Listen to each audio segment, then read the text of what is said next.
দর্শক, মধ্যপ্রাচ্যের আকাশে আজ এক কালো মেঘের আনাগোনা। যে দুবাই আমরা চিনি বিলাসবহুল জীবন আর আকাশ ছোঁয়া স্বপ্নের শহর হিসাবে, সেই দুবাই কি এখন এক ভয়াবহ ধ্বংসযজ্ঞের দ্বার প্রান্তে? এমন প্রশ্নই এখন বিশ্বজুড়ে, কারণ পারস্য উপসাগরের ক্ষমতাধর রাষ্ট্র ইরান এক ভয়ঙ্কর ঘোষণা দিয়েছে। তাদের উপর কোনো হামলা হলে সংযুক্ত আরব আমিরাতকে গুঁড়িয়ে দেওয়া হবে। এই হুমকি কি কেবল কথার কথা, নাকি এর পেছনে লুকিয়ে আছে এক সর্বাত্মক যুদ্ধের প্রস্তুতি? মধ্যপ্রাচ্যের ভূ রাজনৈতিক দৃশ্যপটে নাটকীয় পরিবর্তন আনছে এই চরম উত্তেজনা। আমিরাতের সাথে ইসরায়েলের গোপন আঁতাত, সৌদির দোটানা আর পাকিস্তানের মধ্যস্থতার চেষ্টা, সবকিছু মিলে এক অগ্নিগর্ভ পরিস্থিতি।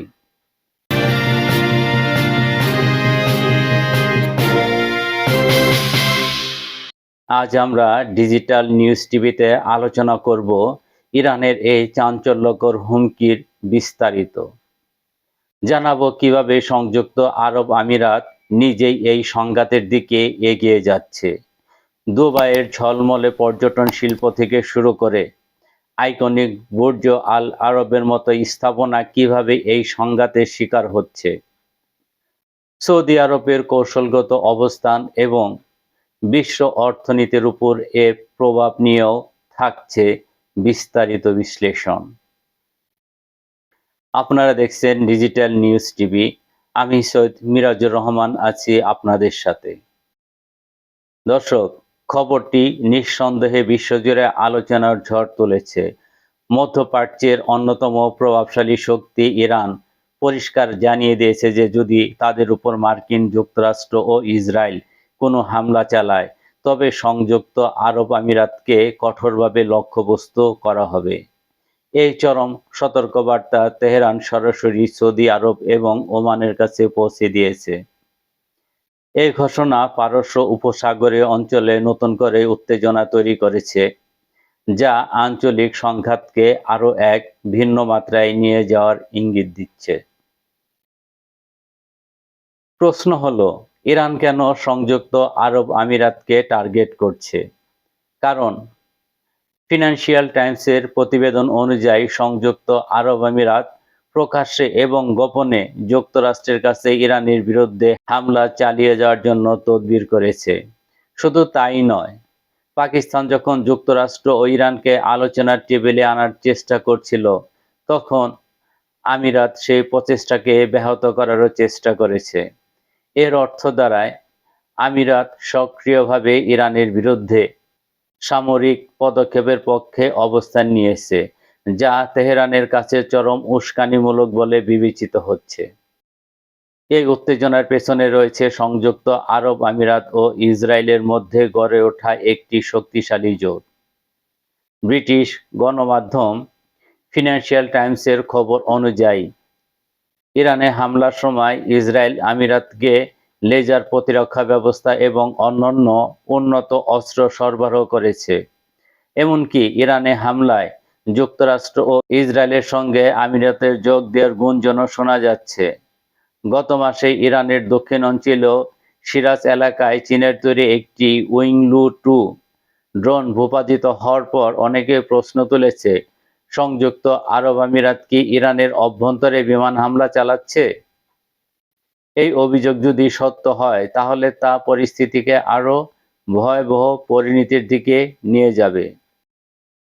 অন্যদিকে এই অঞ্চলে সৌদি আরবের অবস্থান বেশ জটিল। ইরানকে হামলার অনুরোধ উপেক্ষা করায় আমেরিকার উপর ক্ষোভ থাকা সত্ত্বেও সৌদি আরব শেষ পর্যন্ত মার্কিনীদের পাশেই দাঁড়িয়েছে। তারা ইরানের বিরুদ্ধে যুদ্ধে যুক্তরাষ্ট্রকে ঘাঁটি সুবিধা এবং আকাশসীমা ব্যবহারের অনুমতি দিয়েছে। তবে একই সাথে সৌদি আরব তাদের ঘনিষ্ঠ মিত্র পাকিস্তানের মধ্যস্থতা প্রচেষ্টাকেও সমর্থন করছে। এই ঘটনা থেকে বোঝা যায়, সৌদি আরব একদিকে নিজেদের নিরাপত্তা নিশ্চিত করতে চায়, অন্যদিকে আঞ্চলিক স্থিতিশীলতাও বজায় রাখতে চায়। কিন্তু সংযুক্ত আরব আমিরাতের সঙ্গে সৌদি আরবের সম্পর্ক সবসময় মসৃণ নয়। মিডল ইস্ট আইয়ের প্রতিবেদনে বলা হয়েছে, ইরানের বিরুদ্ধে যুদ্ধ হওয়ার ঠিক আগেই ইয়েমেন সংযুক্ত আরব আমিরাতের মিত্রদের উপর হামলা চালিয়েছিল সৌদি আরব। এমনকি সুদানের গৃহযুদ্ধেও দেশ দুটির বিপরীত পক্ষকে সমর্থন দিচ্ছে। সম্প্রতি সৌদি আরবের অর্থায়নে পাকিস্তান থেকে আসা অস্ত্রের চালান পূর্ব লিবিয়ায় খলিফা হাফতারের কাছে পৌঁছতে শুরু করেছে, যা হাফতারের বাহিনীকে সংযুক্ত আরব আমিরাতের প্রবাদ প্রলয় থেকে বের করে আনার চেষ্টা হিসাবে দেখা হচ্ছে। এসব ঘটনা আঞ্চলিক ক্ষমতার লড়াইয়ে জটিল চিত্র তুলে ধরে। এই সংঘাতের সবচেয়ে ভয়াবহ শিকার হতে পারে সংযুক্ত আরব আমিরাতের অর্থনীতি, বিশেষ করে দুবাই। উপসাগরীয় দেশগুলোর মধ্যে দুবাই বিদেশি পর্যটকদের জন্য সবচেয়ে বেশি উপযুক্ত। গত কয়েক বছরে এটি পর্যটন, ক্রিপ্টোকারেন্সি এবং অর্থনীতির কেন্দ্র হিসাবে আবির্ভূত হয়েছে। কিন্তু যুদ্ধের আশঙ্কায় এখন সেখানকার অবস্থা পাল্টে গেছে।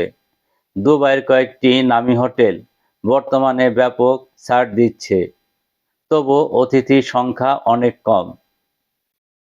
এমনকি শহরের অন্যতম বিখ্যাত হোটেল বুর্জ আল আরব সংস্কারের জন্য 18 মাস ধরে বন্ধ রাখা হয়েছে। জানা গেছে, যুদ্ধের শুরুর দিকে ইরানের ক্ষেপণাস্ত্রের আঘাতে এই হোটেল ক্ষতিগ্রস্ত হয়েছিল। এর থেকে বোঝা যায়, শুধু সামরিক নয়, অর্থনৈতিকভাবেও আমিরাত বড় ধরনের হুমকির মুখে। ইরান এবং যুক্তরাষ্ট্র ইসরায়েলের মধ্যে উত্তেজনা বাড়লে তার প্রভাব শুধু দুই পক্ষের মধ্যেই সীমাবদ্ধ থাকবে না। এটি পুরো মধ্যপ্রাচ্যকে এক ভয়াবহ যুদ্ধের দিকে ঠেলে দিতে পারে, যার বিশ্ব অর্থনীতিতে সুদূরপ্রসারী প্রভাব পড়বে। তেলের দাম আকাশচুম্বী হতে পারে, আর বৈশ্বিক সরবরাহ ব্যবস্থায় দেখা দিতে পারে মারাত্মক সংকট। এই জটিল পরিস্থিতি নিয়ে আপনার কি মতামত? সংযুক্ত আরব আমিরাতের ভবিষ্যৎ কি হতে চলছে বলে আপনি মনে করেন? আপনার মূল্যবান মন্তব্য কমেন্ট বক্সে জানাতে ভুলবেন না। আর এমন আরও তথ্যবহুল বিশ্লেষণের জন্য ডিজিটাল নিউজ টিভি সাবস্ক্রাইব করে আমাদের সাথেই থাকুন। সব মিলিয়ে মধ্যপ্রাচ্য এখন এক চরম অনিশ্চয়তার মুখে দাঁড়িয়েছে। ইরানের সরাসরি হুমকি এবং সংযুক্ত আরব আমিরাতের উস্কানিমূলক পদক্ষেপ, এই দুয়ের মাঝখানে দাঁড়িয়ে আঞ্চলিক স্থিতিশীলতা এখন এক সূক্ষ্ম সুতোর উপর ঝুলে আছে। বিশ্ব তাকিয়ে আছে এই অগ্নিগর্ভ পরিস্থিতি কোন দিকে মোড় নেয়। ডিজিটাল নিউজ টিভির পক্ষ থেকে আমরা এই পরিস্থিতির উপর কড়া নজর রাখব এবং আপনাদের কাছে সর্বশেষ আপডেট পৌঁছে দিব। আমাদের সাথে থাকার জন্য ধন্যবাদ। পরবর্তী ভিডিও দেখার আহ্বান জানিয়ে এখনই শেষ করছি। ভালো থাকবেন, সুস্থ থাকবেন এবং ডিজিটাল নিউজ টিভি পরিবারের সাথে থাকবেন। International desk, digital news TV.